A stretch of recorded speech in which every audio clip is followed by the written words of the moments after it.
Moving on, here is a self-professed passport bro in action. This isn't him on a date. This is just like a day in the life of what he's doing as he's being a passport bro out in the world. A day in the life of a passport bro in the Philippines. First, we knock out some work at our remote jobs. We make US dollars overseas, which basically quadruples our money in the Philippines. We ride our scooters over to a remote beach to grab some lunch. The food is delicious and the prices are wild. We partied with some more travelers, made some more friends, and then we wake up in the morning bright and early and start it all again.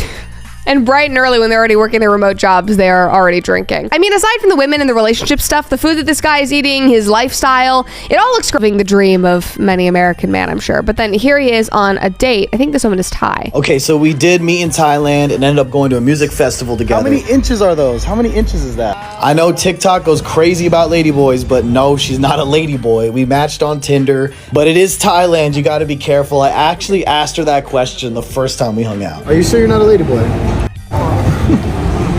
Which seems very abrasive in the moment, just asking if she's a ladyboy, but apparently they'd already been discussing that. And for further context, apparently people have not believed that this man's life is real, and they think that he's just hooking up with a bunch of ladyboys, and a ladyboy is like a common slang in Southeast Asia for a transgender woman prostitute. So he's saying, no, I am not going out with ladyboys. And it's also just offensive that they are claiming that these objectively beautiful women that he's going out with are transgender prostitutes, which is absurd. Again, just people being dicks. But like what we just saw, men like this get a ton of hate for being these passport bros, and this guy in particular has done a ton of responses, and I in particular really liked this one, so I want to show you. People who are trying to shame the passport bros are going to lose, and here's why. They need a moral high ground to shame you from, right? So they frame it as in like, we are actually protecting these poor, uneducated women. Meanwhile, we all know they don't give a flying.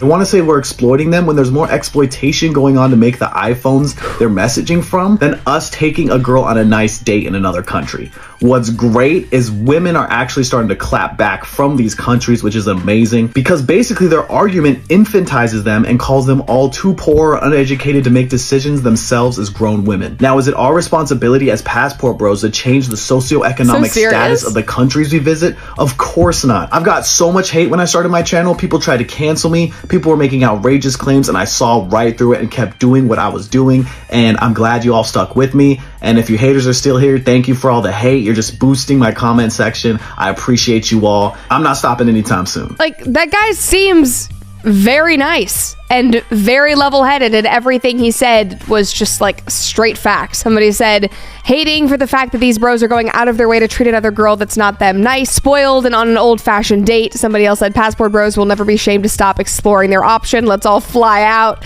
Another person said, I keep my passport ready. Like, these comment sections are filled with men that are like, oh, I want to do this. I want to get out of here. I can't stand the American women. And like he said, women are speaking out about this, and he's also platformed women responding to this hate, like women that he's gone out with.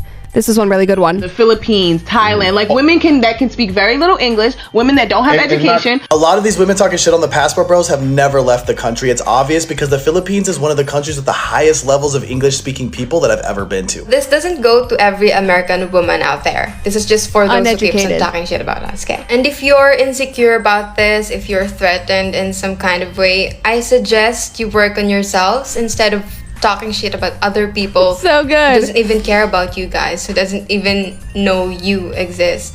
And y'all kind of seem hard to please and naggy and insecure, and I think that is why men lose you guys. It's over. We are screwed.